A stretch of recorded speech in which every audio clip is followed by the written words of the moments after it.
Я приветствую вас, дорогие друзья, уважаемые гости и подписчики моего канала. Всем большое спасибо, что ждете наши встречи с Костем Бондаренко по средам. Он на связи. Константин Петрович, приветствую вас. Здравствуйте. Друзья, всем большое спасибо за то, что ставите лайки, ставите заранее, ставите во время эфира, после, пересматривайте и пишите хорошие, добрые комментарии. Пишите их под этим видео, подписывайтесь на Костя Бондаренко в Телеграм, подписывайтесь на Телеграм-канал Шелест. Спасибо всем большое за суперчаты, суперстикеры. В общем, вы большие молодцы, что нас поддерживаете. Хотя, знаете, тут вообще не пойми, кого надо поддерживать. Подняли необыкновенную волну. Трамп лично уже чуть ли там не усаживает Путина и Зеленского за стол. Ну вот буквально перед нашим эфиром разошлась цитата Лаврова. Он сегодня давал программное интервью.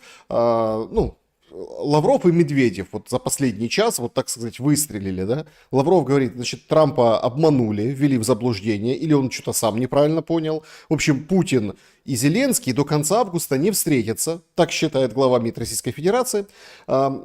Может быть, позже, но маловероятно. Вот даже так. Ну и Медведев, который вышел и сказал, никаких миротворцев НАТО на территории Украины не будет. Это вот четко и ясно нужно всем понять, Россия на это не согласится. В общем, казалось бы, так гладко стелили, такое насыщенное все-таки, была вот эта неделя, насыщенный период, и понедельник, и Аляска. А в оконцовке то же самое. Ввиду этого традиционно всех приглашаю поучаствовать в вопросе нашего сегодняшнего эфира. Он звучит следующим образом. Встретятся ли Путин и Зеленский? Скорее всего, что да. Вероятно, но далеко не факт. Нет от слова совсем или да, но обстоятельства встречи удивят. В общем, такие 4 варианта. Какой бы выбрали из них вы? Четвертый. Встретиться, обстоятельства удивят. Но вы понимаете, на самом деле речь идет о том, что встретятся лидеры Украины и Российской Федерации. Речь не идет конкретно о том, встретятся ли Путин и Зеленский. Вот. Тем более, что пост президента – это в первую очередь институционный пост, это институт. И в данной ситуации, знаете, очень-очень много может быть всякого. Вот. В этой связи переживаем повышенную турбулентность сегодня. Вот. События как-то спрессованы, очень тревожные какие-то идут сигналы. Ну, смотрите, вы вспомнили о разных заявлениях. Вот. Давайте не забывать, что сегодня, как и в ходе предыдущих месяцев, разные стороны, разные политики делали различные заявления, которые противоречили друг другу, иногда для того, чтобы сознательно, в принципе, создать определенное информационное поле, которое бы уводило от реальных переговоров, от реального переговорного процесса, от реальных договоренностей. Знаете, если дипломат говорит «да», это значит «может быть». Если он говорит «может быть», это значит «нет». Если он говорит «нет», это значит не дипломат. Да, как говорится. Поэтому в любом случае любые заявления, особенно из уст политиков, дипломатов, что американских, что российских, что украинских, следует делить иногда на 2, иногда на 5, иногда на 10, иногда и на больше. Потому что то, что происходит реально, оно требует тишины, тот процесс. А в информационную сферу выбрасываются определенные тезисы для обсуждения, чтобы поговорить, в принципе. Даже такими серьезными людьми, как Лавров, как Медведев, как и прочие, прочие, прочие. Окончательные решения, окончательные позиции комментирует в основном Путин. Так что, да, я понимаю, что сейчас идет определенный какой-то процесс. Пока еще не было этого сообщения, но, в принципе, договорились стороны о том, что подготовлена техническая группа, определенная техническая, ее сложно назвать технической, скажем так, в полном смысле, потому что это достаточно серьезные люди, которые будут заниматься именно изучением определенных возможностей для организации встречи. Встречи организовываются тогда, когда есть что уже фактически закрепить в ходе этой встречи, встречи в верхах. До этого, если еще нет согласованности определенных позиций, если нет определенной ясности, до этого действуют определенные рабочие группы, руководителями которых будут с американской стороны Рубио, с российской Юрий Ушаков, помощник президента, с украинской Андрей Ермак. Это, в принципе, та договоренность, которая достигнута в Вашингтоне. Вот, которые согласованы потом уже во время телефонного звонка между Трампом и Путиным. После этого, если встретиться в этом формате, где-то, ну, не знаю где встретиться, вот где-то встречаются, и, соответственно, решили все какие-то основные вопросы, основное видение. После этого встречаются уже лидеры, вот, если будет о чем поговорить. Если же в этой тройке, в режиме тройки не договорятся, тогда не будет и встречи, или будет позже, вот, при каких-то других обстоятельствах. Возможно, другие люди будут даже с украинской стороны представлять Украину. Вот и такое может быть. Ну, мы поговорим об этом сценарии. Сейчас очень интересно складывается. Это требует отдельного детального разбора. Значит, все заметили, как резко усилилась команда Залужного политическая. И британцы провели и подписали меморандум с ЦИК. Короче, британцы будут проводить выборы в Украине. Это так, спойлер на следующую там тему, ну, одну из тем нашего сегодняшнего разговора. Вернемся к встрече все-таки. Будапешт. Политико прям зуб дает. Говорит, Будапешт, вот уже прям решили. Была, правда, информация немного другая, то есть Рим и Минск. Там уже как бы шныряли представители секретной службы, прям готовились к тому, что там где кого размещать, ну, специальные командировочные засланные были. Но вот 100% Будапешт. Однако Будапешт, это же позорище, потому что этот Будапештский меморандум, ну, он просто канул в лето и является, ну, таким памятником убогости вообще миропорядка. Извините, пожалуйста, какой миропорядок, такие и меморандумы. Более того, когда подписывался меморандум, Будапештский меморандум, была абсолютно иная система. Вот, тогда был монополярный мир. Будапештский меморандум был одним из первых документов монополярного мира, в котором Соединенные Штаты, Великобритания как партнеры, в принципе, и Россия, которая признала те правила игры, по которым играл западный мир, дали свои гарантии Украине. И, соответственно, Будапештский меморандум действовал до тех пор, пока монополярный мир был действительностью. Как только монополярный мир ушел в прошлое, в небытие, так сразу же посыпались и все те договоренности, которые в определенной системе координат подписывались.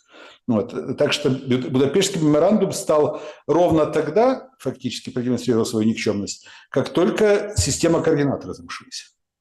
Вот.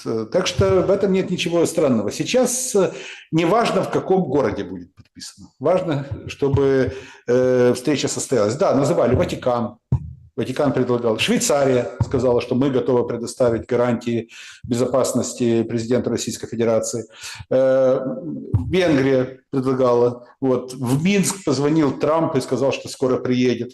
Вот, я тут общался со своим приятелем, он говорит, встречаем, ждем, надеемся и так далее, что скоро приедет к нам высокий гость. Вот, то есть несколько, называют традиционно Абу-Даби, как такую площадку уже более-менее компромиссную. Так что есть разные варианты, тут уже вариант не в том смысле, где встретиться, не в символизме места, а в том, чтобы действительно встреча состоялась и чтобы встреча была результативной.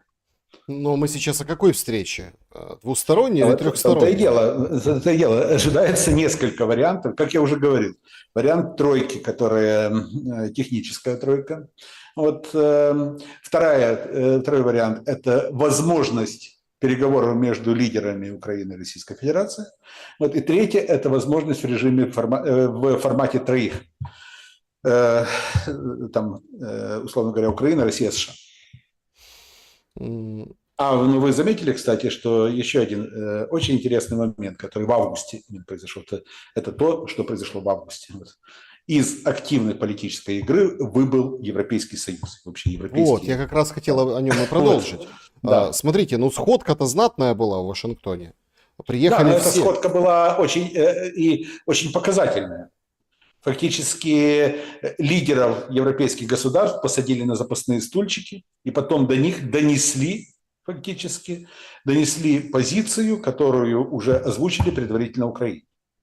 Не вариант, когда пришли все толпой, Зеленский, там, Урсула фон дер Ляйен, там, Стуб, Федерик Могерини, Макрон и прочее.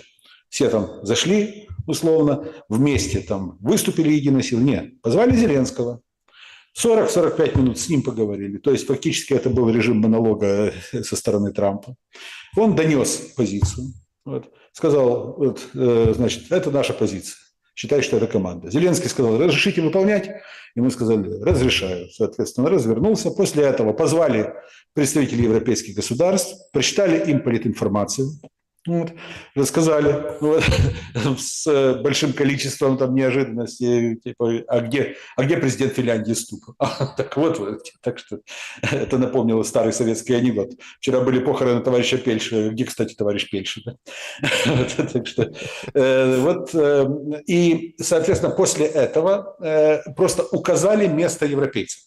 Европейцы дружно начали кивать головой, говорить, какой гениальный Трамп, как Трамп правильно придумал, что не заморозка конфликта, а именно полноценный мир. Конечно, да, конечно. Да, хотя еще за день перед этим Стармер говорил абсолютно противоположное нечто.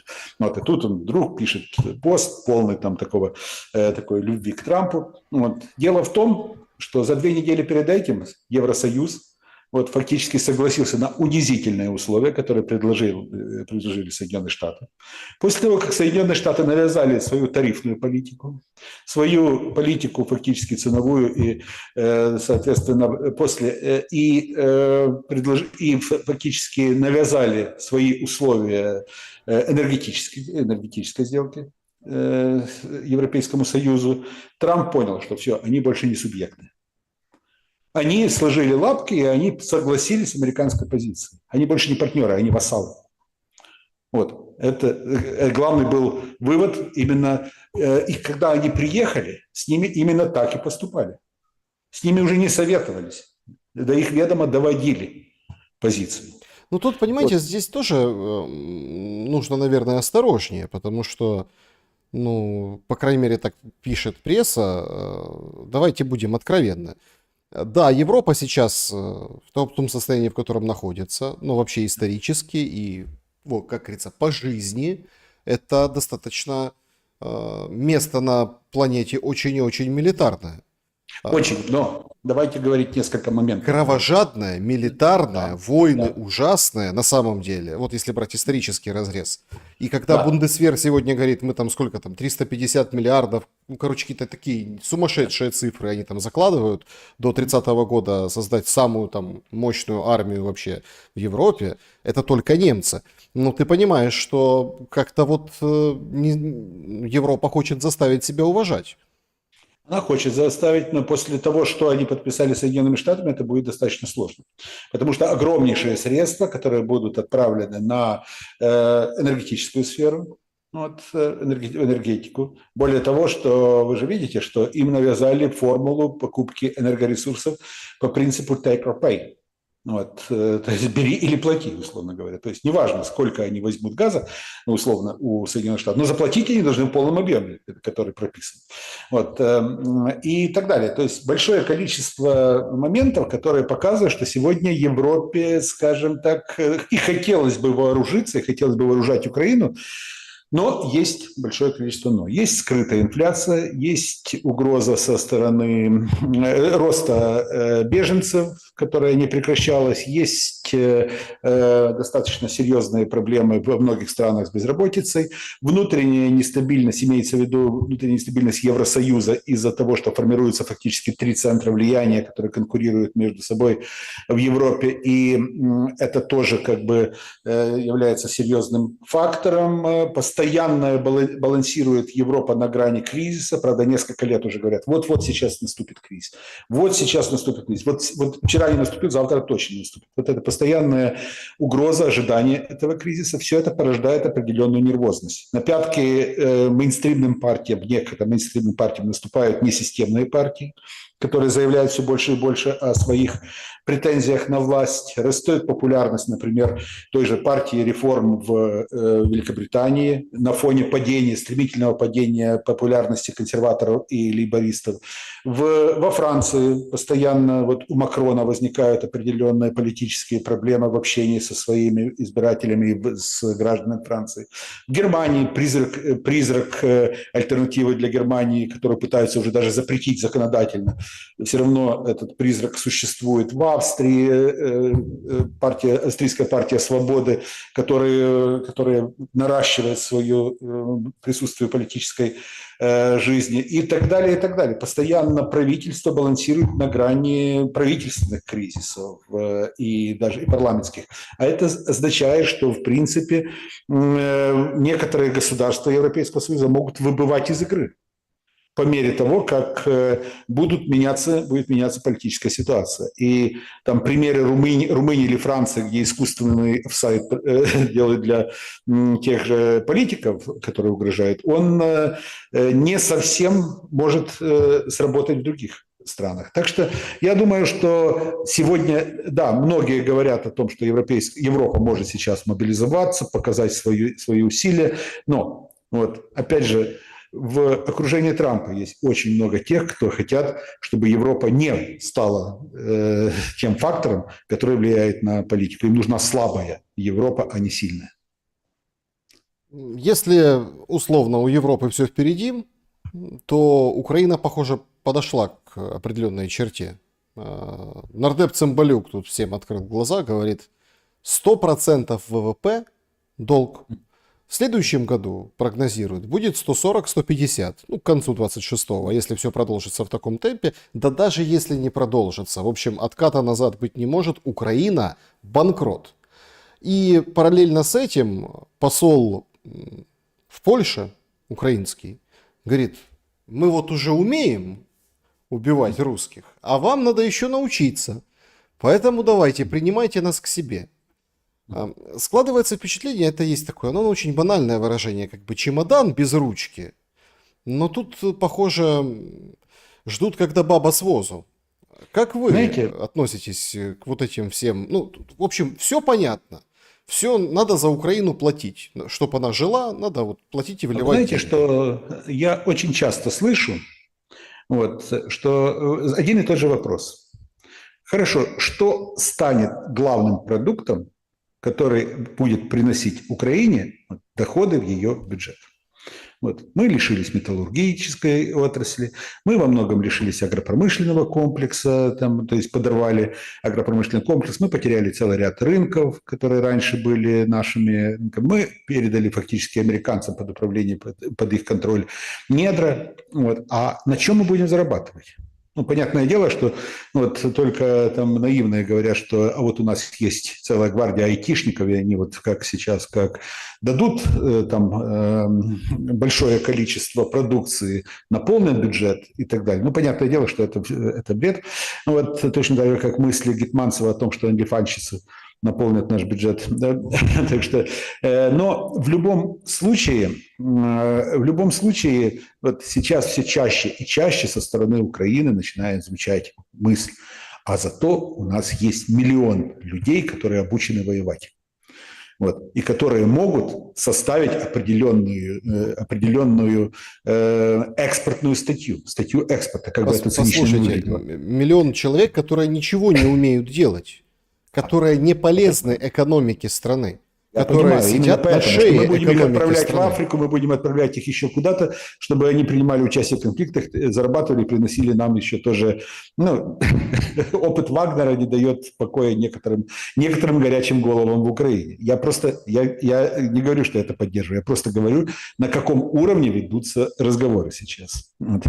Фактически, вы знаете, история Украины на протяжении последнего тысячелетия – это история наемничества во многом. Запорожские казаки, кем они были, по большому счету? Это частная военная компания, по большому счету, которая зарабатывала именно на наемничестве. Ну, давайте сегодня о наемниках другой нардеп, Ивченко, высказался в эфире. Это что-то потрясающее. Говорит, ну там же Шмыгаль, он же министр обороны, он же, говорит, нам нужно сделать международный рекрутинг. Короче, дефицит катастрофический в ВСУ, ну, как бы мест, да, штатное количество и реальное физическое наличие тех или иных должностей и солдат. Катастрофическое. Сырский говорит, что мы как бы закупим 15 тысяч роботов наземных, которые роботы, они будут воевать. Значит, Почему не произведем? ну, не знаю, закупим для армии. Вот. Значит, это он говорит. Ивченко говорит, ну, Шмыгаль говорит, что мы сделаем рекрутинг международный, то есть все флаги в гости к нам. А Ивченко говорит, что, ребята, уже были такие случаи, приезжают наемники, повоевали, развернулись и перешли на сторону Российской Федерации, потому что там платят больше. Да, И именно. бюджет не потянет, только... Я еще раз говорю, а запорожские казаки не так воевали? Ну, извините, пожалуйста, там не о принципах речь шла, там шла речь о деньгах. Все весь 17 век и даже половина 18. Ну, хорошо. Это если речь уже так будет идти, то, соответственно, я к чему вел? Вот, когда там говорят, что вот мы научим поляков воевать, вот, я не исключаю, что если дойдет до войны между Россией, например, и Европой, вот, что значительная часть украинцев, которые сегодня воюют против россиян, выступят на стороне другой, где будут больше платить. Извините.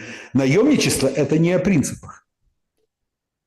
Наемничество – это не о принципах. Значит, сегодня прошла такая информация, ну, если Центр противодействия дезинформации говорит, что это фейк, значит, мы, конечно, верим, что это фейк. Мы же все украинцы, мы же все видим, как они... Ну, это ведомство теперь уже Умерова, да, то есть СНБО. Как они вот это вот борются, так сказать, с неправдой. В общем, прошла информация, что хакеры взломали достаточно серьезно, ну, в общем, серверы через компьютеры, в общем, серверы Генштаба Вооруженных сил Украины. Хакеры российские, там показывают некие скриншоты, я так понимаю, с номерами телефонов, с какими-то там разнарядками, но кроме вот этой такой как бы информации, которая там профессионал может оценить, что это чувствительная или нечувствительная информация, там выпустили, в общем, число потерь, которое как бы там есть. То есть Генштаб ВСУ, у них есть число потерь. Называется цифра 1 700 000 погибшими и пропавшими без вести. Ну, пропавшими без вести это практически всегда погибшие, поэтому 1 700 000. Причем экспонента очень такая шокирующая. Уж за этот год, да, до конца года еще там 3 месяца условных, но уже там шокируют цифры из этого 1 700 000. Как вы относитесь вообще к цифре? Действительно ли это такая игра спецслужб? Но я даже не хочу, знаете, вот это... Ну, понятно, и ПСО, там, россияне, и украинцы, и россияне, они обе стороны так делают. Интересует же другой момент, понимаете, когда вы выходите и опубличиваете такое шокирующее количество, а потом говорите людям, ну так это враги, не верьте. А потом появляется, ну, я надеюсь, что будет появляться нормальная цифра, там, после военной стадии, или там во время еще может скоро появится, плюс-минус. Не вот это, что президент говорит, 39 тысяч у нас потери, а вот реальная цифра. А потом она примерно будет такой же, и все скажут, так а чего вы? Мы говорили, вот смотрите, все как бы нормально, и уже и шока как бы такого нет. Смотрите, я, во-первых, не верю в цифру 1 700 000. Я считаю, что она появилась сейчас не случайно, и что она появилась именно на фоне вот этих вот переговорных процессов и прочего, именно для того, чтобы создать шок у общественности. Понятное дело, что сколько бы ни опровергали, народ будет верить именно в эту цифру, и эта цифра будет восприниматься достаточно некритично и будет сейчас передаваться из уст в уста. Это очень серьезный удар, в принципе, по Украине. Можно запустить всю, значит, вот эту систему там, противодействия дезинформации в Украине. Можно лично, там господина Коваленко, кажется, да, кто-то его возглавляет, отправить, чтобы он ходил по всем базарам, маршруткам и так далее, и убеждал, что нет, это неправда. Вот. Можно все, что угодно делать, но это уже сделало свое дело. Эта цифра засела в головы. Знаете, как в свое время один депутат в 2002 году, он так для красного словца сказал, когда я пришел в Верховную Раду, я увидел, что в зале сидят 300 миллионеров. Сидело их 300, 100, 50 или сколько, никто не знает. Или все 450 были миллионерами. Я не знаю, не знает никто. Но эта цифра 300 миллионеров, она потом как, в принципе, как определенный стереотип, как клише ходило из статьи в статью, из интервью в интервью. Все вот знали, что в Верховной Раде сидят 300 миллионеров. Сейчас тоже. Россия просто сказала, вот по нашим данным 1 700 000. И эта цифра будет гулять сейчас всюду. Вся Украина будет передавать эту цифру 1 700 000, не 39 000, а 1 700 000 будут считать. Хотя на самом деле вот мое общение там с западными экспертами, военными экспертами показывает, что военные эксперты говорят о том, что сейчас Украина потеряла от 450 до 600 тысяч. Тоже большая цифра. Но, извините, пожалуйста, в 3 раза меньше, чем то, о чем говорят сегодня с российской стороны.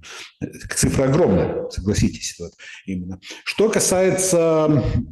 точно так же действуют украинские службы.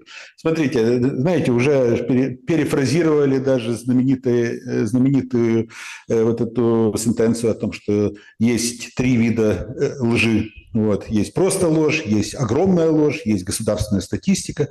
Но говорят, что есть и 4-й вид лжи, который уже даже превышает государственную статистику, это сводки Генерального штаба. А Гордона вот. почему нет?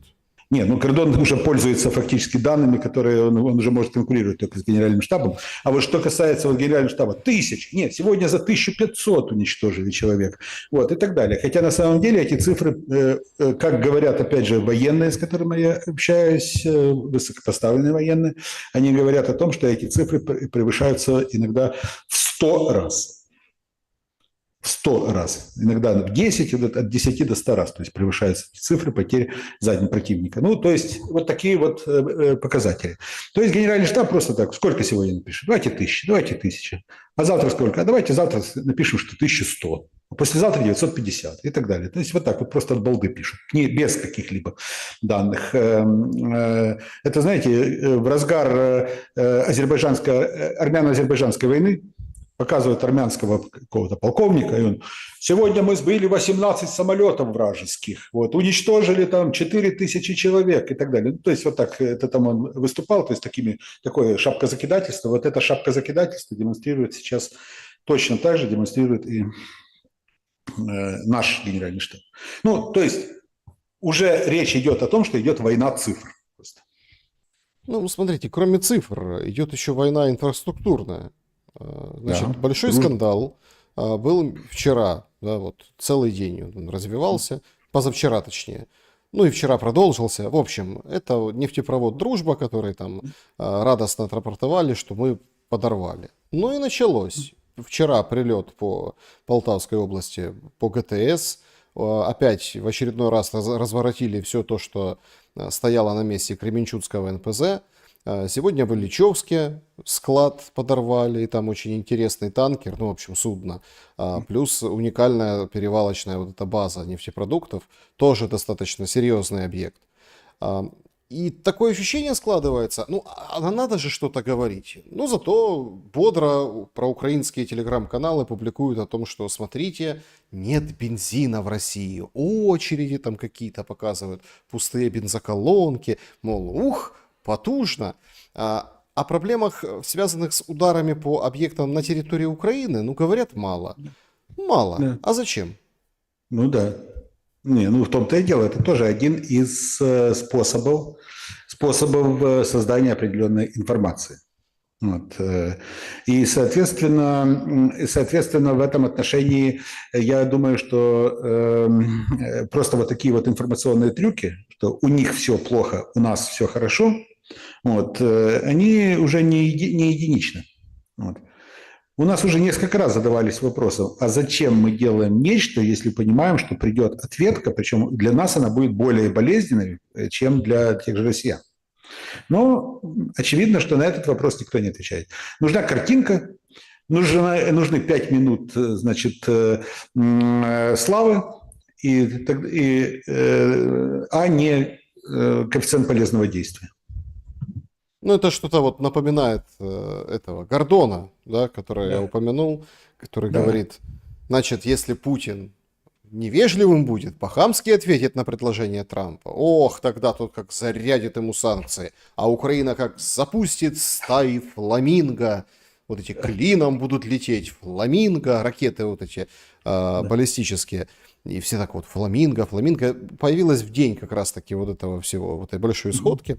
Да, ее там уже рассекретили, это уникальное производство, там британские технологии, в Арабских Эмиратах подобное есть.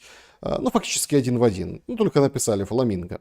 Ну, это, наверное, такая очень интересная птица. Она водится в средней полосе в Украине, наверное, да? Почему-то так назвали.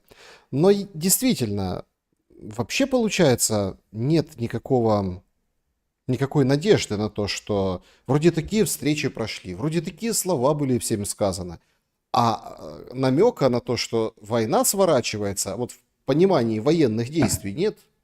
Смотрите, и Аляска, и Вашингтон подтвердили, что не будет остановки войны до подписания мирного договора. Перемирия не будет. И Вашингтон с этим согласился. Соединенные Штаты согласились. Сказали, да, мирный договор, а не заморозка. Вот. То есть в этом плане Россия выиграла. Россия переиграла, она сказала, что вот мы не собираемся идти на заморозку, потому что, понятное дело, что заморозка – это не полноценное завершение войны. Это важный момент. Второй момент, что если даже и пойдет какая-то деэскалация, тут некоторые говорят ползучая деэскалация, вот, может пойти, эта ползучая деэскалация может привести там, к уменьшению количества там, атак там, одной или другой стороны вдоль линии фронта, уменьшение количества обстрелов, ракетных обстрелов в частности, прилетов шахедов и так далее, то есть уменьшается вот, по умолчанию. Без каких-либо дополнительных договоренностей, просто так как бы пошел процесс. И это тоже может быть. Но вопрос в том, что до тех пор, пока не будет подписан мирный договор, до тех пор никто не гарантирует, что не будут прилеты по тем или иным инфраструктурным объектам, по военным объектам, по городам и прочее. Константин Петрович, ввиду этого, вот все-таки, как историк, прокомментируйте. Это оговорка была у Стуба по поводу, мы же помним, вот вы такой хороший Дональд Федорович, мы же помним 44-й год, говорит представитель Финляндии. Ну, то есть, мол, смотрите, как хорошо. Люди как бы, ну, не глупые есть, плюс даже если есть, которые глупые, но они сейчас технологии такие, даже в Википедию не надо лезть, там всякие чаты GPT открывают, они прекрасно смотрят, а что это что было в 44 году. Они понимают, что там речь идет о Финляндии и СССР, и это вообще интересная параллель. Как вы к ней отнеслись? Могут ли эти слова быть от неузнанного Стуба пророческими в отношении Украины? Смотрите, тут мы с вами неоднократно говорили в эфире, и в прошлом году, и в этом году я постоянно говорил, что Украину ожидает финский вариант. Финский вариант, не корейский. В результате корейского варианта, когда разделили Корею, образовалось два независимых государства. В результате войны, советско-финляндской войны, вот в 1940 году, вот, часть территории Финляндии с городом Выборг вот, отошли к России. Вот. Соответственно, в украинском варианте тоже речь идет о том, что часть территории отойдет к Российской Федерации. При этом вот, будет подписан договор, который откроет дорогу к мирному сосуществованию. Вот. За подписанием договора между Финляндией и Россией, Финляндия была враждебно настроена к России, Финляндия была в режиме войны с Россией, Финляндия поддерживала Германию в годы Второй мировой войны и так далее. А тут она выбывает из игры, подписывает договор и, соответственно, становится дружественной по отношению к России на десятки лет. На десятки лет. Вот. И тут вопрос у меня один. Когда уйдет наш Ристо Рюти, вот, с которым ассоциировалась Финляндия в 40-е до подписания договора, и когда придет наш Урho Kaleva Kekkonen, который обеспечил на десятилетия дружеские отношения между Финляндией и Россией. Как бы фонетически Кекан уже с нами, он уже пришел, понимаете? И так, походу, очень тяжело отмыться. Финский сценарий был на карте у Дональда Трампа в овальном кабинете, возле которого черно-белым образом были запечатлены.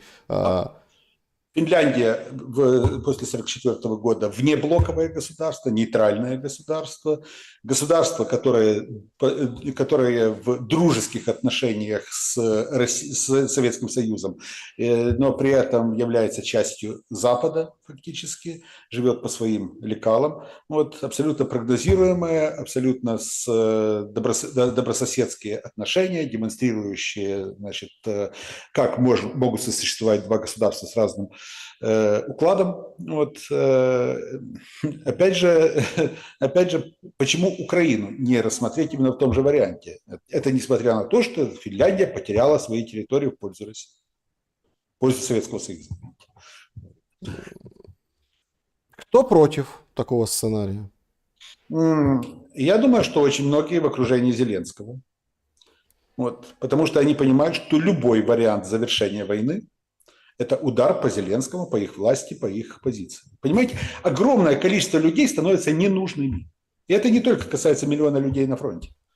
Это касается в первую очередь тех людей, которые сегодня формируют ТЦК, которые формируют, значит, огромную сеть тех, кто зарабатывает на военных заказах и на военной продукции. Это большое количество пропагандистов, которые живут на войне, наживаются на войне и так далее, и так далее, и так далее. Можно называть эти категории. Вот это пограничники, которые зарабатывают огромные деньги за то, что они разрешают тому или иному человеку тихонько перейти через границу за 15-20 тысяч долларов и так далее. То есть эта вся категория, эти все категории, они становятся ненужными в одночасье. Но они же ориентируются сегодня на Зеленского. И Зеленский становится не таким уже героем. К нему возникает огромное количество вопросов. Возникают вопросы у людей, а почему не остановили войну в апреле 2022 года? За что мы воевали и что мы получили за этих 2,5 года, которые прошли после Стамбула, не подписанного? Вот эти сотни тысяч жертв, которые мы получили, вот эта потеря территории, которая могла к нам вернуться на автономных правах, что мы выиграли, в принципе. Эти все вопросы будут заданы. Вопросы о коррупции будут ему заданы. Вопросы о нарушениях, систематических нарушениях прав человека и так далее. Все это будет задано. Ну вот по поводу людей... Зачем ему заканчивать войну? По поводу людей, которые ждут, сегодня иллюстрация к новости о том, что теперь у ТЦКшников на блокпостах боди-камеры. Тут боди от слова тело и камеры. Очень кормленого встретил водитель большого, крупного ТЦКшника с боди-камерой. И этой новостью, озаглавлена, собственно, этой фотографией озаглавлены новости. На самом деле смех смехом, но то, что происходит с ТЦК в последнее время, это, простите, ужас. Пенсионерок, то есть задерживали инвалида на Волыне и пенсионерок постреляли.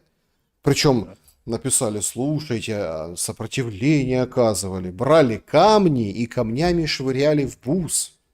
Но это такой, по-моему, знаете, каждый раз вроде как переходит что-то, какую-то черту, но когда ТЦКшник, мобилизуя инвалида, встречает сопротивление пенсионерки, а туда поехали местные журналисты, показали этих бабушек, и начинает стрелять по бабушкам, ты понимаешь, что что-то в этой истории абсолютно не то. Хотя нам это лепят, эту историю с ЕТЦК, электронная ТЦК, но все разводят руками и говорят, конечно, да, цифра это прекрасно, но метода работы на воздухе, работы с людьми, так сказать, никто от них отказываться не будет. Так можно далеко зайти. И Корчинский, который проповедует открывать огонь на поражение, в ответ по сопротивляющимся или нападающим, отбивая кого-то гражданам, уже, по-моему, становится былью. Корчинский в данной ситуации это не та личность, которая является носителем авторитетного мнения. В последнее время Э, В последнее время Дмитрий Корчинский, что называется, пошел по рукам и занимается публикацией откровенной заказухи, в том числе относительно меня. Это такое. А, и про Вот вас что-то. что-то было, да? Там? Это было, это, ладно, кто старый помянет, как говорится. Это. Но сам факт, да, действительно ТЦК уже стали не просто притчей во языцах, это действительно группа, которую народ вот просто вызывает у народа, эта группа населения вызывает огромнейшую, скажем, ненависть. Вот, и по своему статусу, скажем, в народном восприятии большинства граждан Украины, они фактически уравнялись сейчас вот с полицаями времен Великой Отечественной войны. То есть вот как полицаев ненавидели, вот точно так же ненавидят сейчас ТЦКшников. И те, и другие руководствовались приблизительно одинаковыми мотивами. И у тех, и у других, очевидно, будет одинаковый конец. Если мы продолжим параллели, а я неожиданно хочу их продолжить, и смоделируем вообще уклады, тоже напрашивается как параллель время оккупации нацистской Германии территории Украины. Ну, смотрите, что, полицаи уже есть. Ну, вот они. Полицию ты уже не вызовешь, когда у тебя ДТП, потому что проверят, пробьют, еще и тебе наваляют, и в бус засунут. Уже они хватают, погоню устраивает за мужчиной, который ехал с женой, с детьми, те молятся, крестятся, вырывает боковое водительское стекло ТЦКшник, пьяный, а все говорят, он пьяный, посмотрите, дунь в трубку при всех. Ну, в общем, увели от греха, ну, потому что, правда, это какое-то просто несусветное. Вот если мы берем и сравниваем этот уклад с полицаями, то, простите, а кем тогда будут вот эти войска стран Европы, а Трамп четко говорит, они зайдут на территорию Украины.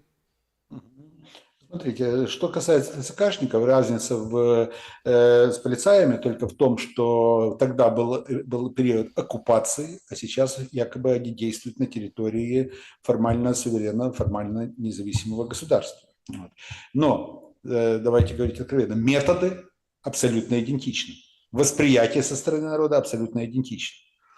Если птица плавает как утка, крякает как утка и так далее, и похожа на утку, то она является уткой. Да? И мне еще очень понравилось, я добавлю, что э, все как-то так вот удивляются. В Одессе появилось видео сегодня, тоже развирусилось, как детки на пляже играют в ТЦК.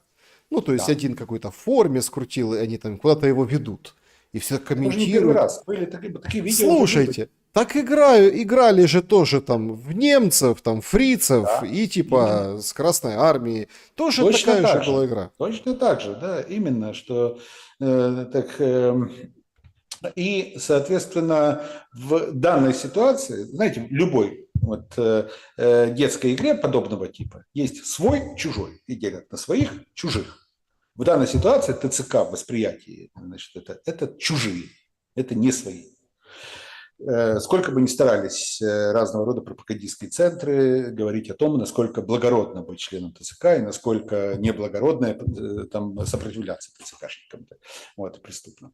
Вот, это да. Но если речь идет именно об иностранных войсках, то в любом случае то, что мы будем видеть, это будет интервенция. Французы, которые пришли в 1919 году в Одессу, пришли тоже с благими намерениями. Но это была интервенция Одессы. Это не интернациональный долг французов. То есть, я сейчас Да. гипотетически, то есть свои бегают, это ТЦКшники, Да. интервенты где-то стоят, охраняют бизнес какой-то, или рудники, или там порты, Да. или какую-то там, ну, инфраструктуру. Вот именно, вот вопрос у меня возникает. Хорошо, а зачем вводить эти войска? Если подписывается мирный договор между Украиной и Российской Федерацией, если определяется граница, вот, определенная сначала демаркационная линия, потом которая превращается в границу, если определяются принципы, скажем, сосуществования, зачем вводить дополнительные войска в Украину? Чтобы что, как говорится? Вот. Чтобы ради чего? Ну, Вот. чтобы не напали. Кто? Ну кто? Кто у Но нас опять на же, всех нападает? Россия, конечно. не, я понимаю, Россия подписала договор, вывела, ну, отвела там, например, свои войска от определенной линии, прекратила боевые действия, прекратила налеты там шахедов и обстрелы ракетами там, и так далее. Вот. Пришла мониторинговая группа АБСЕ, проехала вдоль, там, сказала, все, мы довольны, все выполнено. Вот, все войска отведены, тяжелая техника отведена. Вот, значит, войска отправлены в место дислокации и так далее. Вот. Остались там пограничники с одной и с другой стороны. Вопрос, зачем вводить дополнительные войска? На фоне того, что Украина не демобилизует, например, своих 1 миллион человек, там, о которых говорилось раньше, что давайте там сократим армию. Нет, Украина говорит, мы не будем сокращать. Зачем еще дополнительные войска? Зачем нам вводить там людей из Франции, Британии, Италии А и так далее? зачем Трампу их поддерживать с воздуха? Нет, в данной ситуации Трамп говорит о том, что если будет, когда речь идет о гарантиях, он говорит, если будет определенное действие, то мы, соответственно, поддержим с воздуха. Вот. Вот. Это не значит, что они уже сейчас свои самолеты к нам пришлют. Нет, ну тоже, правда, интересно вот эти цели и задачи вот этой интервенции. Да. Я просто, смотрите, тут очень нехорошие мысли они напрашиваются. То есть война ведь должна вестись как бы за что, да, за что-то. Ну, чтобы украинцы лучше жили, например. Получается, что государство уничтожает украинцев. Ну, имеется в виду их права, их, ну, там, не знаю, свободу говорить на русском языке, например, да, там, ходить в церковь, какую они хотят, там, свобода выражаться свободно, то есть свое мнение, любые свободы, да, то есть, а это все как бы отрезается, купируется, блокируется. ТЦКшники выполняют роль в полицаев, надсмотрщиками и охранниками какого-то бизнеса выполняют интервенты, земля сельскохозяйственная продана, ресурсы, недра уже там расписаны среди всех британцев и американцев. Ну и получается, а народ тогда, ну, получается, что он в заложниках, вот все многослойной такой, ну, Да. ну язык не Именно. поворачивается сказать оккупация, а другое какое слово можно подобрать? В том-то и дело. Нет, это действительно в данной ситуации, я постоянно говорю о том, что Украина – это государство, 20% территории которого оккупированы Россией и 80% оккупированы Западом. Вот. И когда через 4 дня у нас будут праздновать День независимости, давайте говорить честно, что это независимость, лишенная суверенитета. Да, есть независимость, есть атрибуты государственности и так далее, внешняя оболочка, но нет суверенитета. Вот. Почему у нас, в принципе, попытались полностью забыть о том, что у нас акт о независимости Украины, принятый 24 августа 1991 года, базируется на декларации о государственном суверенитете УССР, принятый 16 июля 1990 года, где прописаны нейтральный статус Украины, там, добрососедские отношения со всеми там, соседями и так далее. Вот. Мы же об этом всем забыли, мы же вычленили суверенитет из независимости. Просто, кроме всего прочего, я, например, был обескуражен материалом в Independent, где, ну, они пересказывали 19 числа глава ЦИК Диденко со своим коллегой из Британии подписывали меморандум. В общем, там Британия нам поможет во всем. Во всем. Вот когда-то после войны, да, надо будет выборы проводить. И там и кибербезопасность, и там и безопасность кандидатов, и вот чтобы отсечь пропаганду всякую, и чтобы вот... Короче, Британия у нас выборы будет проводить, я так понял. Да. Да, Британия будет проводить выборы, но перед этим, правда, подобного рода документы подписывались еще во времена Байдена с Соединенными Штатами. Более того, это не секрет, что на протяжении 2 лет фактически по понедельникам или вторникам в центре избирком приходил один очень веселый такой там парень с голливудской улыбкой, с хорошим русским языком, русским, не украинским, вот, который доступно объяснял, что необходимо делать и так далее, там, какие необходимо предпринимать действия. Он является гражданином Соединенных Штатов, представлял Соединенные Штаты на протяжении длительного времени. Это скажет вам очень много людей в Центре избиркома могут это подтвердить. Вот, куратор. Ну, теперь, кроме американского, появится еще и британский куратор. Ну, получается, если выборы проводит Британия, тогда нам надо выбирать Залужного. Это не обязательно. Это легенда, что Британия делает ставку на Залужного. У Залужного очень интересная команда. Вот. Фактически с ее подачи это фактически была слита информация людьми Залужного о том, кто входит в его команду. Но то, что Пашинский является кумом Залужного, об этом только ленивый не говорил. Уже давно об этом говорится.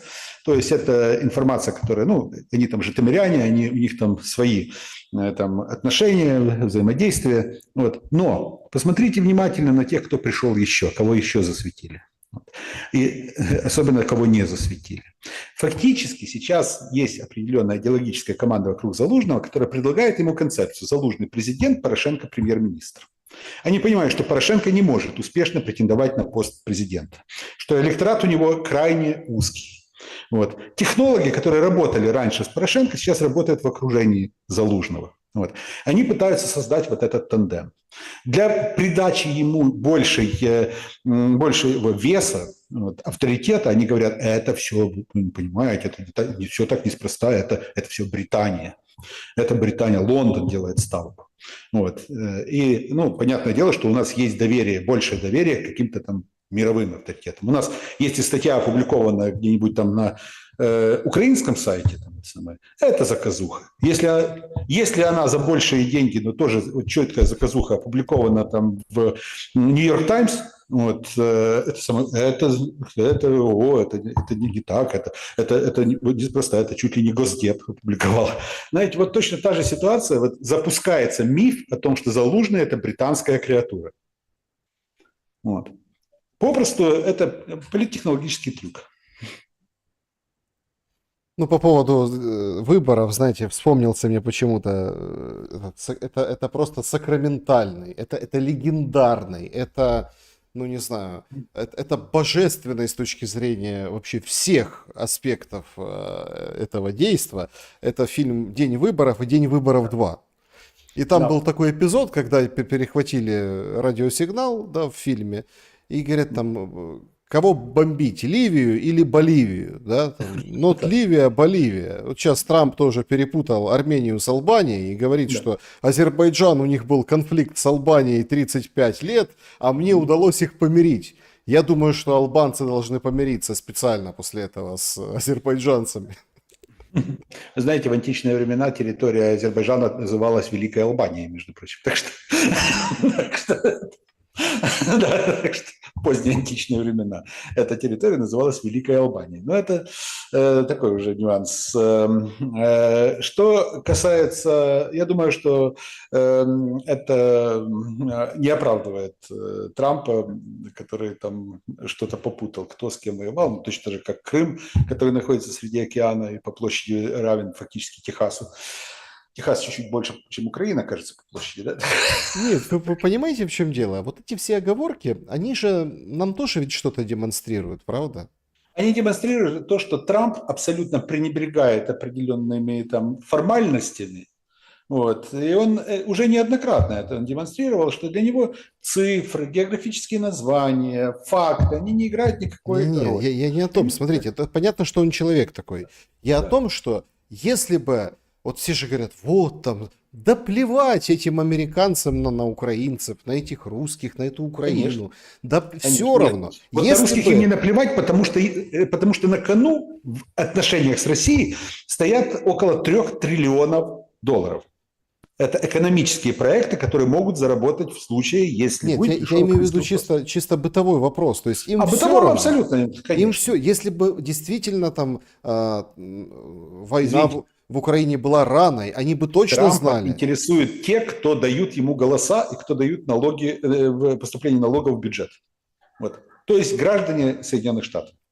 Они его интересуют. Каким образом они должны дать голоса за республиканскую партию, за кандидата от республиканцев, кандидатов. Вот. И каким образом необходимо увеличить поступление средств в бюджет. Вот. А Константин соответственно, Петрович, это интересует. А все остальное, как живет там рядовой россиянин или украинец, или как живет там боливиец или ливиец, его абсолютно не волнует.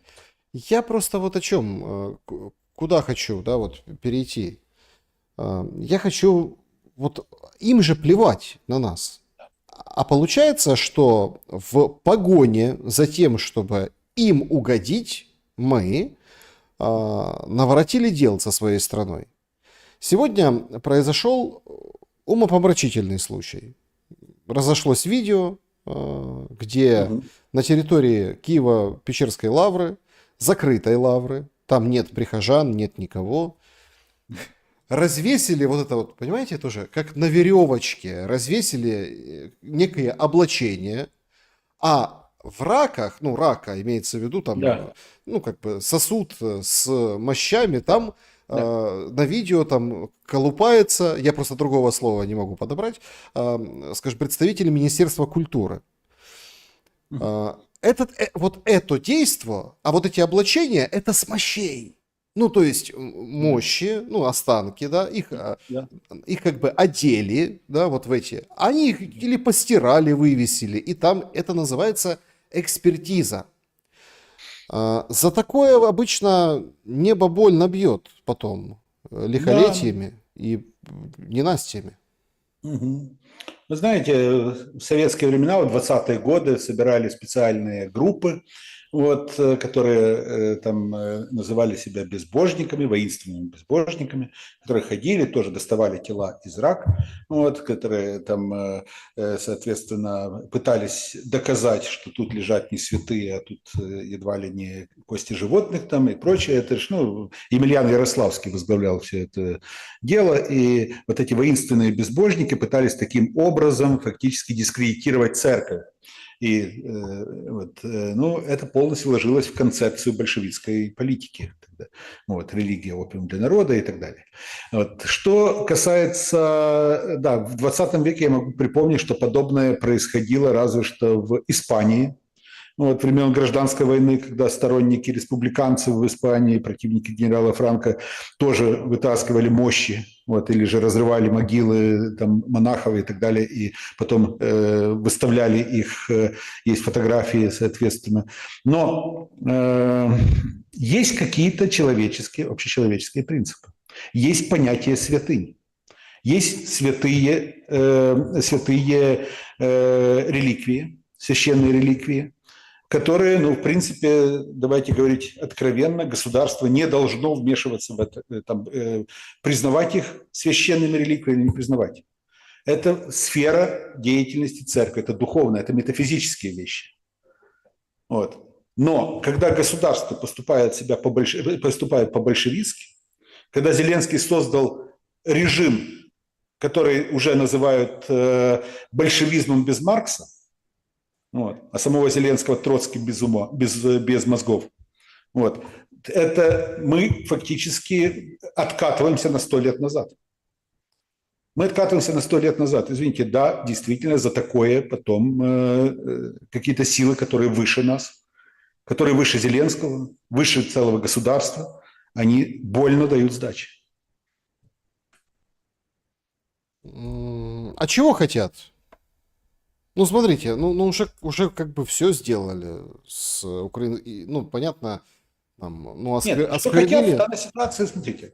Министерство культуры получило указание, так, забираем все, инвентаризируем, значит, все забираем у УПЦ и готовим к передаче. Не ПЦУ, не ПЦУ. Готовимся для передачи Варфоломею, патриарху Варфоломею. Патриарх Варфоломей не горит желанием, ну вот, чтобы ПЦУ стали полноправным хозяином ситуации в Украине. Ему нужны собственные приходы. Ему нужна собственная ставропигия. И патриарх, Вселенский патриарх очень бы хотел заполучить лавры и Киево-Печерскую, и Почаевскую в свое управление. В прямое подчинение Константинополю. Вот это готовится сейчас. А Зеленский фактически помогает ему в этом. Очень интересно. происходит, что вокруг, в общем, с Киево-Печерской лаврой, похоже, можно попрощаться. Во всех смыслах. Почему? Я делаю такой сокрушительный вывод.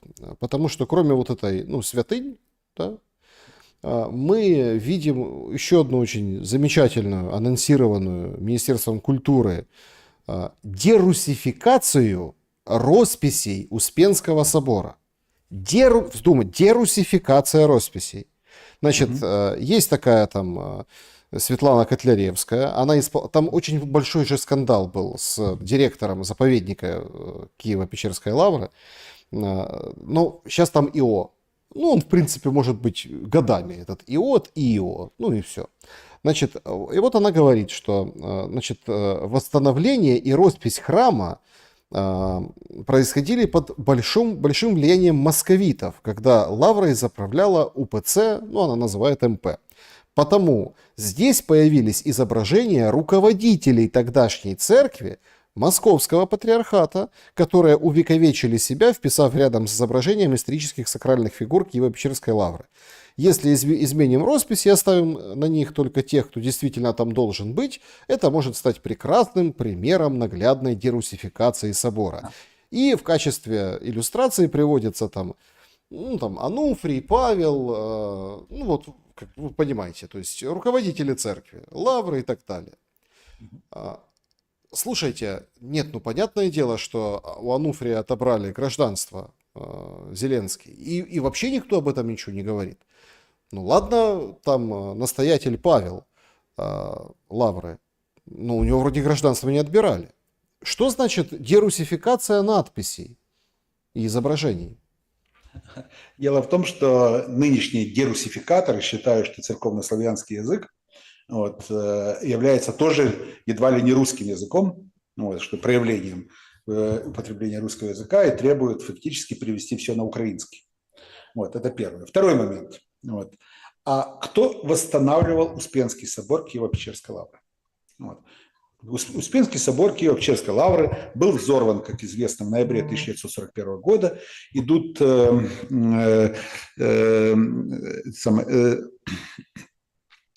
одну секунду, так. Значит, соответственно, был взорван, ведутся сейчас еще дискуссии, кем он был взорван, русскими или же немцами. Есть опять, подожди, не русскими, а советскими. Советскими, да, имеется в виду, да, извините, пожалуйста, советскими воинами или же немецкими. Есть две точки зрения.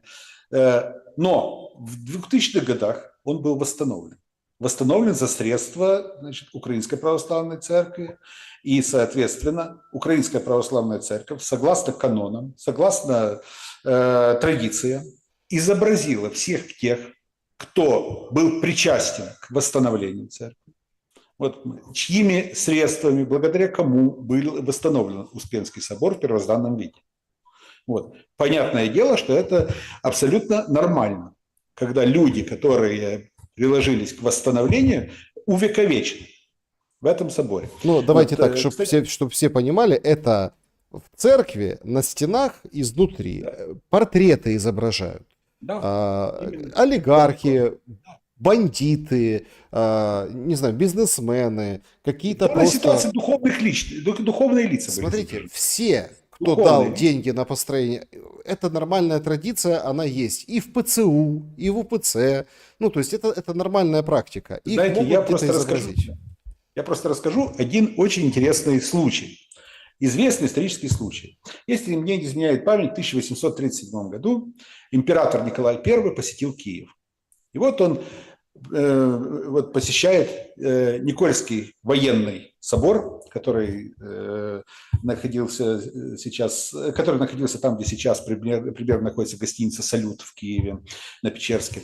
И, войдя в этот собор, он вдруг видит изображение гетмана Мазепы. И спрашивает, говорит, скажите, а что, это Мазепа? Ему говорят, да, это Мазепа, гетман Иван Мазепа. А почему же он изображен? Потому что он является ктитором и фундатором нашей церкви. Говорят, ну так извините, пожалуйста, так вы что, ему и славу поете тут? Он говорит, да, обязательно поем ему славу там фактически. Вот. Так он же предан анафеме. А мы все вот по чину. Мы сначала поем славу, а потом анафему. Так что это вот в украинских традициях. Но это показывает, что даже в XIX веке, после гонений и так далее, после уже прошло более 100 лет, 1,5 века почти прошло, как объявили анафему Мазепе, его изображение находилось на стене церкви, которую он основал. А, Да, в общем, жуть, как, конечно, жуть какая-то происходит с украинской... Эта борьба, я так понимаю, еще будет продолжаться и очень долго, потому что, ну, судя по всему, власть взяла четкий курс, и никто ее не собьет с этого толку для того, чтобы, ну, в общем, перекрестить украинцев, да, и вот на этом они и будут стоять и дальше. Друзья, давайте подведем итоги нашего сегодняшнего опроса. Встретятся ли Путин и Зеленский? 11% считают, что, скорее всего, встретятся. 24% да, но обстоятельства встречи удивят. 29% вероятно, но далеко не факт. И 35% нет от слова совсем. То есть мы видим большинство аудитории, ну, не верят вообще в встречу Путина и Зеленского. Слушайте, но если абсолютно там, я понимаю, мы эту тему проговорили, вы сейчас выскажетесь по поводу опроса. Константин Петрович, но изначально эта война большая, или которая началась там в 2014 году, чуть меньше, но тоже кровопролитная. Ведь изначально же это все было ради того, чтобы, условно, Украина и Россия напрямую, без никого, сели и договорились. А Это люди было бы не идеально. против. Это было бы идеально, но на самом деле таков уровень на сегодняшний день взаимных претензий, недоверия друг к другу и обид, что, кажется, без посредника не обойтись. Ну, извините, пожалуйста, посредник в виде Запада, вот, который так выступал таковым на протяжении десятилетий последних, он был настоящим организатором этой войны, вдохновителем этой войны. И, очевидно, в данной ситуации как-то они наломали дров, значит, очевидно, они тоже должны иметь определенную причастность к тому, чтобы выйти из этой ситуации. Ну, получается, две стороны не могут поговорить. Не могут, я же говорю, не верят. Есть недоверие, полное недоверие друг к другу. Получается, что гарантии никто не может дать. В том-то и дело. Вот объективно получается. То есть этим гарантиям, вот Лавров сегодня там, фраза дня, да, говорит, что без участия России, то есть в гарантиях безопасности, это путь в никуда. Говорит, Именно. Китай будет привлекать, не только страны НАТО и Запада. Ну, то есть получается вообще какая-то история. Вместо того, чтобы сесть Украина и Россия в двухстороннем формате договориться и окончить войну, мы привлекаем всех и это всюду. Россия, вот Китай, Америка, Европу, и вот это все дальше только будет затягиваться и продолжаться. Нет, ну, понятное дело, что это привлечение, оно носит абсолютно декоративный характер. Вот. Просто их привлекают для усиления собственных позиций. Каждая сторона пытается усилить позиции, но реально решение вопроса будет в треугольнике. Вашингтон, Москва, Киев. Да, переходим к вашим вопросам, уважаемые зрители. Значит, начнем мы, пожалуй, с... Ну, во-первых, сообщество YouTube, да, там можно оставить свой вопрос, как говорится, непосредственно, и вот оттуда давайте и начнем пытать Константина Петровича. Александра спрашивает, два вопроса у нее. Кость Бондаренко, в интервью Стиву Дуднику вы заявили о подготовке Украине к нападению на Крым 27 февраля 2022 года, утверждая, что имеете документы, подтверждающие это. И связывали разминирование Чонгара с этой подготовкой. Что вы можете сказать об этом поподробнее? И второй вопрос. Можете ли привести хоть один пример, когда Лавров, Ушаков и другие высокопоставленные политики России делали публично заявления по переговорам, потом отказывались от своих слов? Они не отказывались от слов, они попросту делали вид, что они не делали подобного рода заявлений. Было большое количество таких заявлений, тем более, что они давали обтекаемые формулы. Ну вот, относительно цели, относительно того, от чего Россия не откажется ни при каких обстоятельствах и так далее. Вот, это касается, в первую очередь, Лаврова, который руководствуется определенными директивами, когда он же все-таки представитель исполнительной власти, он не может от себя тяну нести. Вот, Ушаков в этом плане более свободен в своих высказываниях. Что касается документов и так далее, не документов, материалов, которые, так, я думаю, что придет время, и не только я, и не столько я, а определенные компетентные люди, компетентные силы, они дадут полное разъяснение, понимание и так далее. Многие рукописи не горят, вот, а подготовка велась настолько открытая и очевидна, вот, что, ну, опять же, я считаю, что не время еще расставлять все точки над «и». Давайте подождем немного. Нет, я просто, По поводу смотрите, Чонгара. И по подождите, поводу... стойте. То есть нам говорили, что войны не будет. Да. А никто и не считал о том, что будет война. То есть, что нам говорили о том, что не будет прямого вторжения России. Попросту многие люди в Киеве считали, что если мы завтра предпримем очень серьезную атаку, вот, и завтра окажемся в центре Донецка, Россия проглотит и не сможет ничего... Нет, Донецка, ладно. А если, Да, если в центре Симферополя? Да, и то же самое. Это же наши международно признанные территории. Подождите, а Да. как... Я, смотрите, хорошо, там, документы, не документы, материалы, нет, я сейчас не об этом. Не время, так не время. Я просто... А каким надо быть отбитым, чтобы думать, что если там в ВСУ пойдут вторгаться в Крым, его отдадут? Вот в данной ситуации как раз это уже тот вопрос, на который, я думаю, рано или поздно господин Зеленский ответит, сидя на скамье подсудимых. Не только за это. Я думаю, что его будут привлекать в первую очередь за систематическое нарушение Конституции, за установление диктатуры, которую он установил, за определенные волюнтаристские действия, волюнтаристские решения, которые он применял. Но один из пунктов, вот, который ему обязательно зададут в этом плане, это... Вот. А как так получилось, что вот накануне вторжения вдруг очень интересные направления оказались разминированными, деблокированными и так далее? Константин, скажите, как историк, это 4-й круг, когда на этих территориях провозглашают собственное государство. Почему каждый раз это приводит к трагедии и какой из этого можно сделать вывод? Спасибо, Александр, всем добра. Ну, это надо посчитать, 4-й или не 4-й, но дело в том, что было большое количество государств, которые провозглашались, но не оставались на бумаге, как государство, там, провозглашенное бандеровцами 30 июня 1941 года. На бумаге оно было, но реально государства не было. Были определенные государства, которые пытались тоже провозгласить в 19 году. Вот. Или же были государства, которые не провозглашались. Средневековые государства, государственные объединения или же государственные структуры, которые возникали, или там квазигосударства, они не провозглашались официально, по факту устанавливались. Ну, то есть...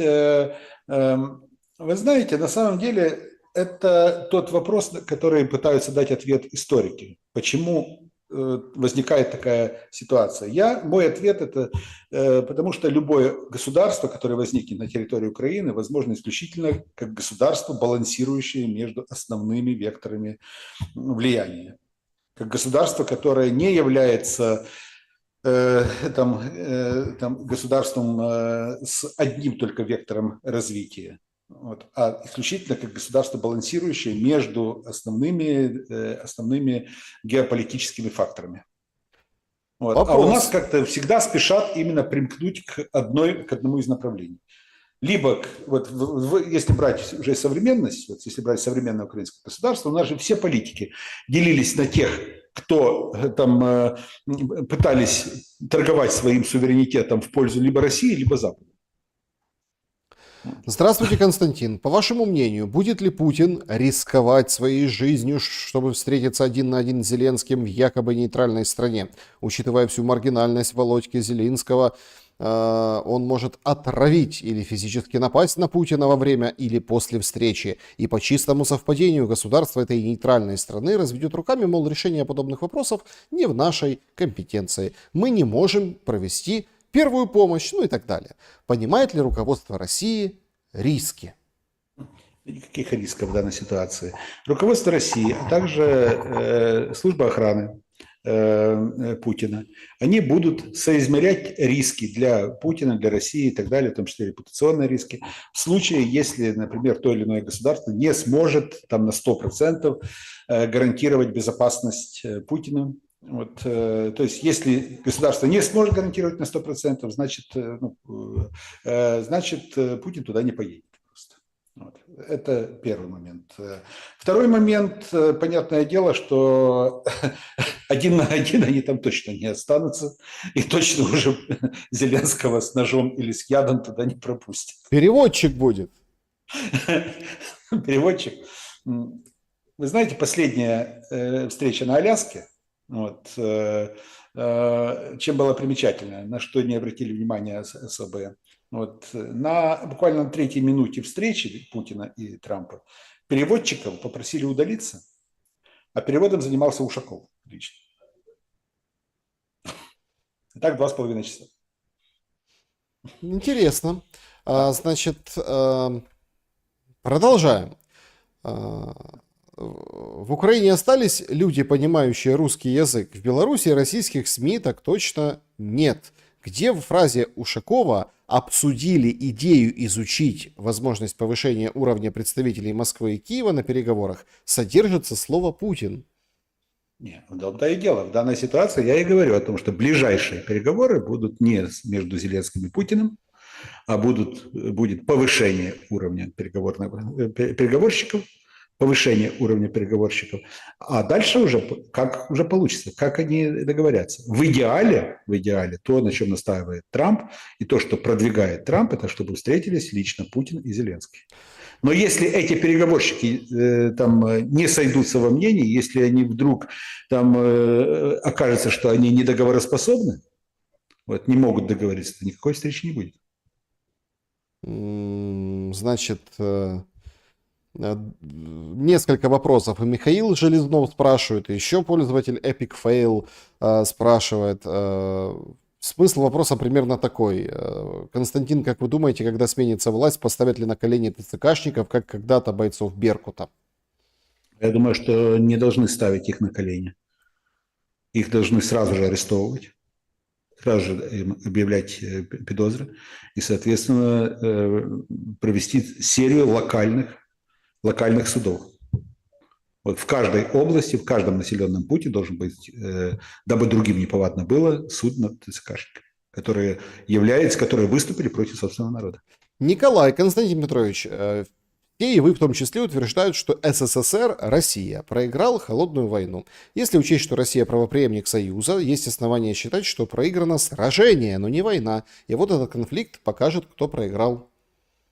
Путин пытается именно с этой позиции и говорить, что и фактически его выступление в Мюнхене в 2007 году, в феврале 2007 года, вот именно было направлено на то, что Путин хотел показать, что Россия возвращается и пытается получить реванш за проигрыш в 91-92 годах.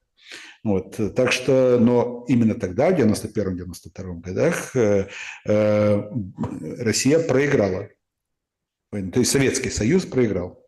А Россия, как правопреемник Советского Союза, фактически признала это. Посмотрите, нью-йоркские договоренности Ельцина и Буша если не ошибаюсь, в марте 1992 года.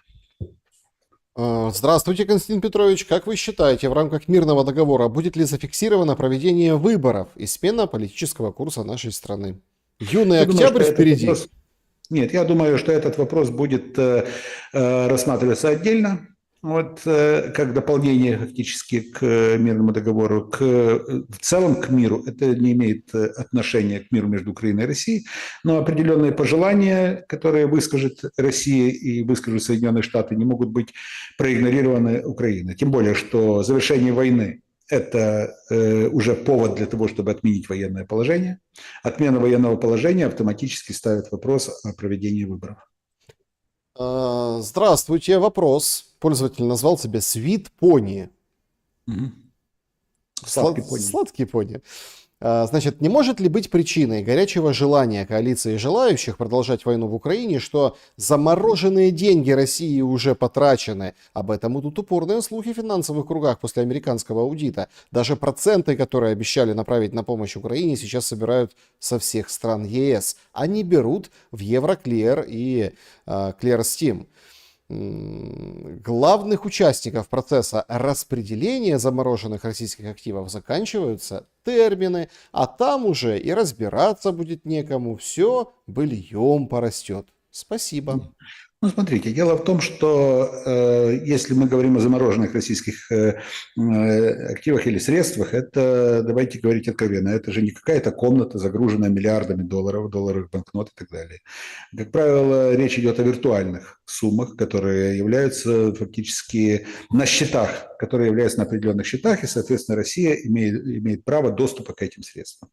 Понятное дело, что эти средства Россия, если только будет объявлено о том, что снимаются санкции, Россия может потребовать от Запада, чтобы Запад отдал эти средства, передал их России, и, соответственно, тогда возникают определенные коллизии. Потому что если Запад вдруг отказывается и говорит, что мы эти средства пустим на свои цели, вот, что средства, которые являются российскими, мы попросту используем для собственных средств, никому ничего не должны, тогда китайские, там, арабские и прочие там, высокопоставленные деятели сразу же скажут о том, что вы ненадежные партнеры, мы выводим свои средства с ваших счетов, со своих Верните банков, наши с ваших банков. деньги взад. Будут Да, они именно. говорить. Это будет серьезнейшим ударом по Европе. Поэтому я думаю, что в данной ситуации Европа будет просто очень долго, максимально долго держать эту заморозку вот, для того, чтобы попросту не допускать доступа к этим ресурсам. Мирослав задает простой, казалось бы, вопрос, но на самом деле серьезный. Если все-таки мир не наступит, то этой зимой в Украине будет вообще газ? Если будет, то подорожает. Спасибо. Нет, то, что он будет и подорожает, это однозначно, потому что газ, если будет, он будет идти значит, это будет тот газ, который идет в Европу по турецкому пути, потом через Балканы, Молдову и так далее, будет поставляться в Украину, как и в прошлом году. Украина же пользовалась молдавским коридором фактически для того, чтобы наполнить свои подземные газохранилища. Точно та же ситуация будет и сейчас. Но вопрос будет также еще и в том, какова будет цена этого газа, потому как повысил для Соединенные Штаты цену для Европы, то, думаю, в долгу не останется и Турция с Азербайджаном. Так, значит, вопрос. Игорян задает. Сегодня посмотрел историю войны СССР в Афганистане. Нашел очень много общего в войне России против Украины. Возможен ли исход для России в Украине такой же, как СССР в Афганистане? Ведь действительно Россия, внимание, боями взяла за 3 года только около 1% территории. И вполне можно сказать, что завязла. Прокомментируйте, пожалуйста. Нет, не 1%. Я, как человек, который служил в Туркестанском военном округе, мы постоянно поставляли туда какие-то грузы. Ну, я только один раз был на территории Афганистана, это было 4 километра от границы, это Хайратон.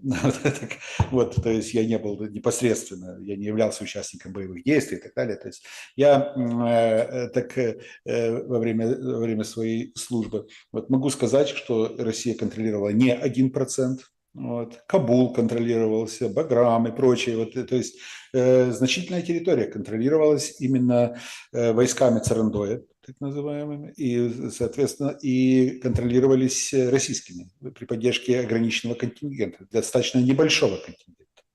Более того, потери России, потери Советского Союза, извините, постоянно сбиваюсь на эту терминологию, которая принята в Европе в целом, потому что там проводили постоянно на протяжении длительного времени, вплоть до 91 года, очень часто выступали как синонимы слова СССР и Россия.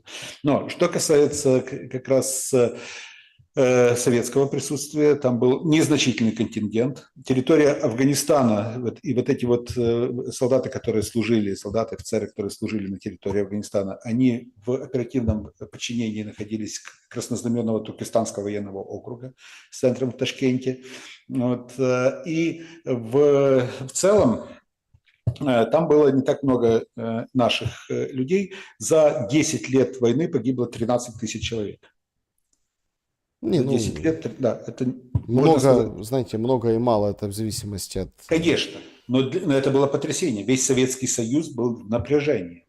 Отправляют кого-то в Афганистан. Отправили в Афганистан, кто-то прошел через Афганистан. Это абсолютно другое отношение уже было. Там, это, вот. Нет, смотрите, а что касается украинской войны, это немного другая война. Не немного, это кардинально другая война. Вот. Были попытки провести параллели, но я считаю, что они на сегодняшний день неуместны. Это разные абсолютно формы войны. У нас, скажем так, в нынешней ситуации у нас нет такого явления, как Народно-демократическая республика Афганистан. Да? Вот, то есть нету там контроля России над частью Украины, там, над столицей.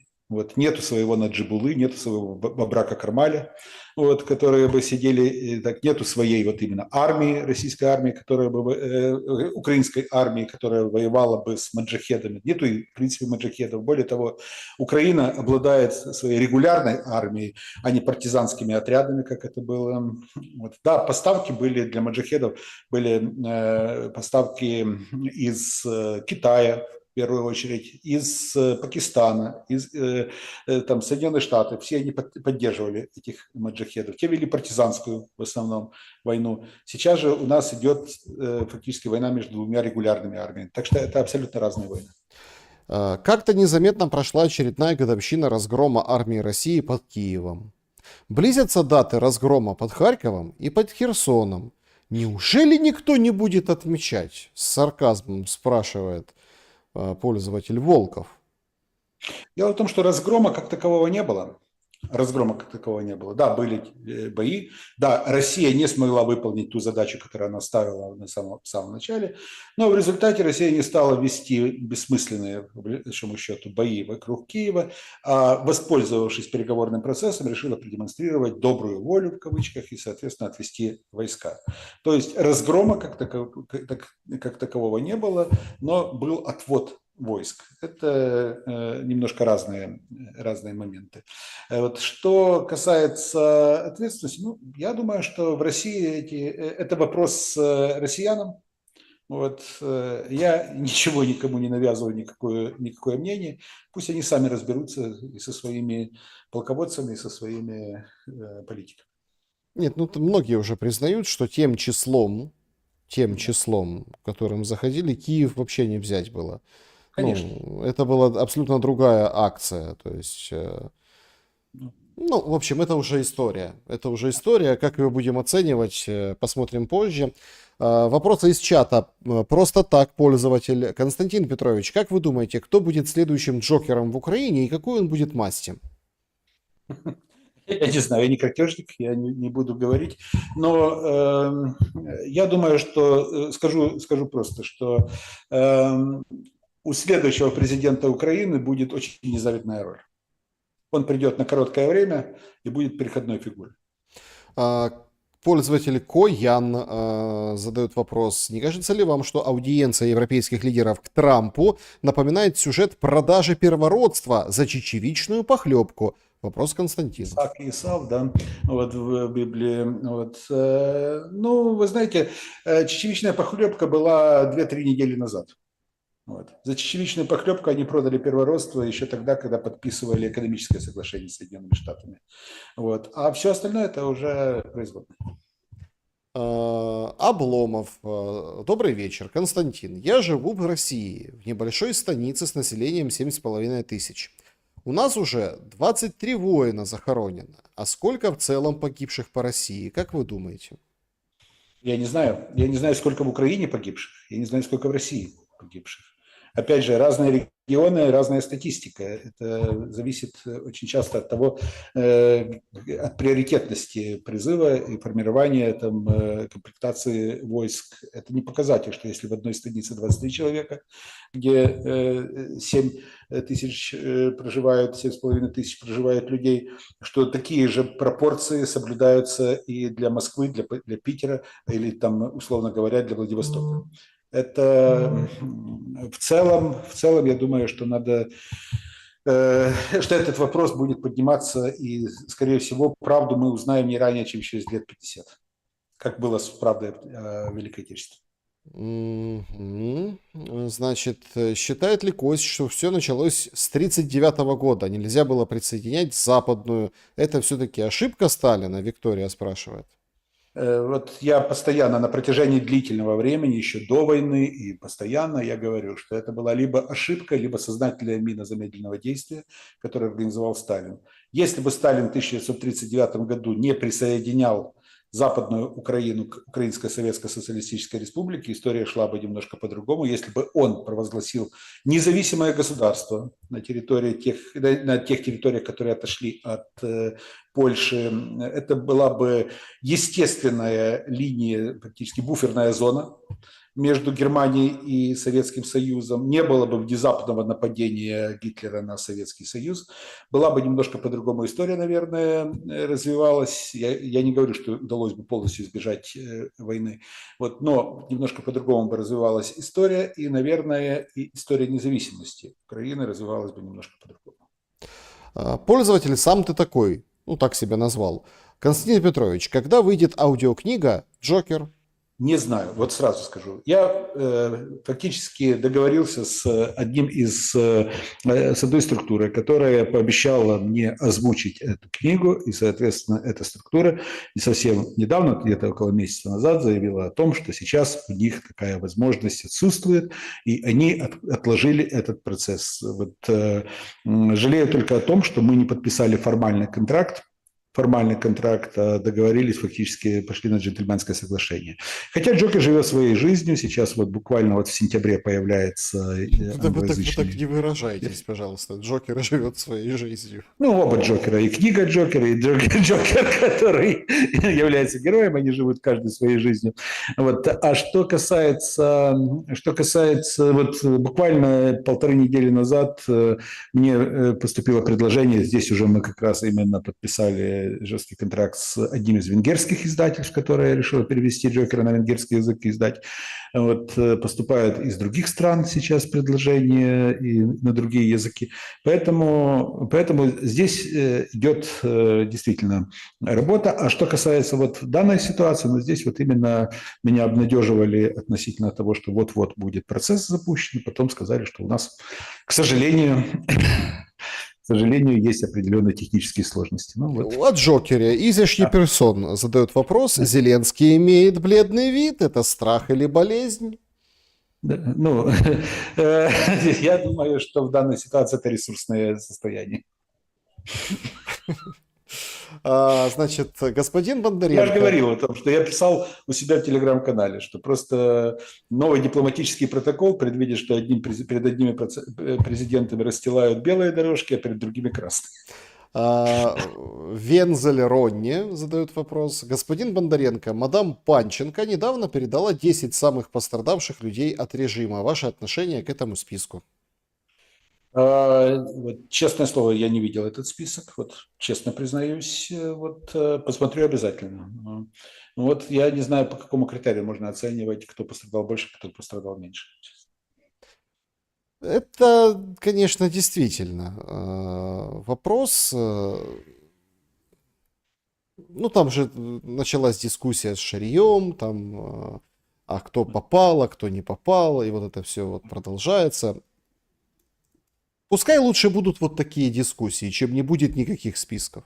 Нет, конечно. Ну вот просто в любом давайте... случае, я думаю, что в любом случае необходимо будет поднять вопросы относительно того, что происходило с людьми на протяжении всего этого периода, как против них предпринимались какие действия вот, и так далее. То есть правда должна всплыть. Вот. Но ограничиваться только 10 людьми, я думаю, наверное, не совсем правильно. Нужна целая белая книга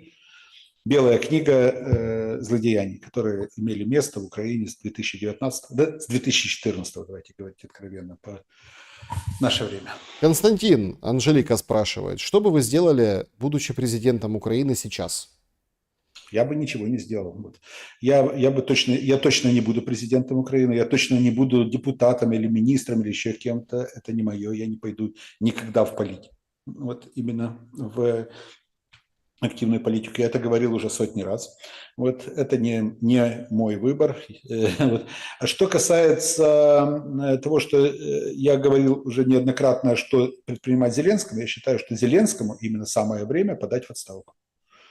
Подать в отставку для того, чтобы сохранить свое амплуа, реноме и ту роль, которую он играл на протяжении всего этого времени, вот, сохранить для публики, которая все еще рукоплещет ему, той части публики. Андрей спрашивает, вопрос, вы считаете славяне братскими народами? Славяне, братские народы, славяне настолько разнообразны, ну, подождите, сербы, хорваты, македонцы, русские, украинцы, белорусы, поляки, чехи, словаки и так далее, это все славяне.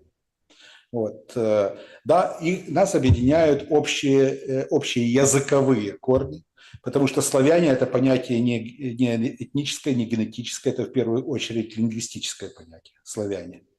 Вот, славянские, те, кто говорят на славянских языках. Но генетически мы абсолютно разные. Разные субстраты, суперстраты, разные формы, которые влияют там, на формирование тех или иных. То, что славянские народы, которые живут по соседству, должны жить в дружбе, для меня это аксиома. То, что они постоянно между собой враждуют, на время, там, на десятилетия прекращая эту вражду и потом снова вступая в вражду, это данность. Значит,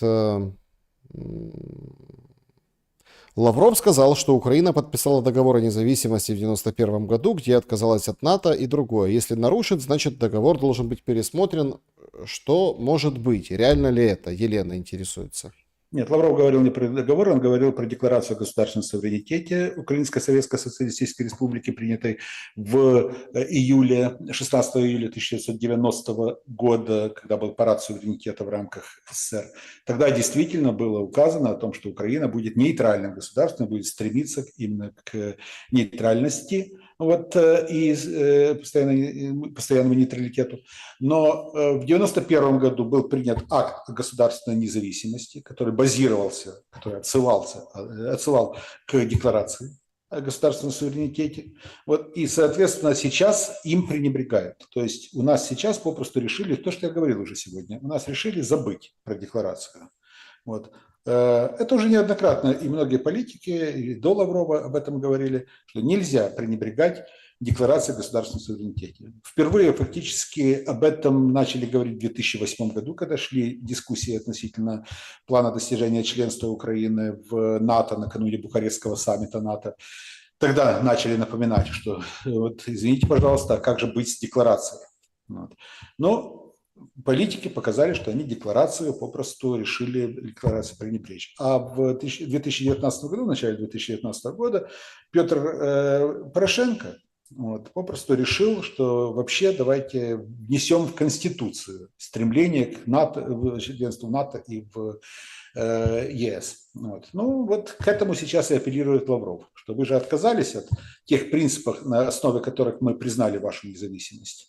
Если так, то тогда мы отзываем и сам факт признания вашей независимости. Ну, это уже как раз такие дипломатические тонкости, дипломатическая игра. Значит, друзья, всем большое спасибо за то, что вы поддерживаете наши эфиры. Мы встречаемся по средам. Ставьте лайки, пожалуйста, подписывайтесь, если не подписаны. Завершить я хочу наш эфир очень серьезным, скажем так, посылом в пользу того, что нужно писать хорошие, добрые комментарии. Вот Вера Курганская в чате пишет: какие-то нудные эфиры, ни вашим, ни нашим, обтекаемо и амебно. И смайлик там еще. Вера Курганская, вот персонально для вас добра и света вам. И знаете, амебно и обтекаемо наверное, чуть лучше, чем напропалую, ну вот как Гордон рассказывает, что завтра война закончится, я точно знаю, а потом жители Донецка пейте мочу, а потом мы своими фламинго сейчас вас заставим всю Россию капитулировать. Ну, весело, я согласен. Но все-таки давайте больше думать. Константин Петрович, спасибо большое, что позволяете это делать. Спасибо большое. Вы знаете, это самое, когда-то Александру Блоку вот, задали вопрос. Он пришел на встречу со своими читателями, вот, ему задали вопрос, пришла записка, вот, Александр Александрович, вот, мы с другом читали ваши стихи и ничего не поняли. Он ответил очень просто. Надо выбирать умных друзей. Я очень хотел бы, чтобы у нас была умная, толерантная и абсолютно думающая аудитория. Я никогда не буду таким вот именно там правдорубом всезнайка, который знает все ответы на все вопросы и занимает позицию либо исключительно там за черных или за белых. Там вот, у меня есть свое понимание истины, вот, у меня есть свое понятие патриотизма и так далее, и я им не буду ими пренебрегать. Так, спасибо большое за внимание, до новых встреч. Друзья, берегите себя. Всем хорошего вечера, добра и света. Увидимся обязательно. До скорого. До свидания.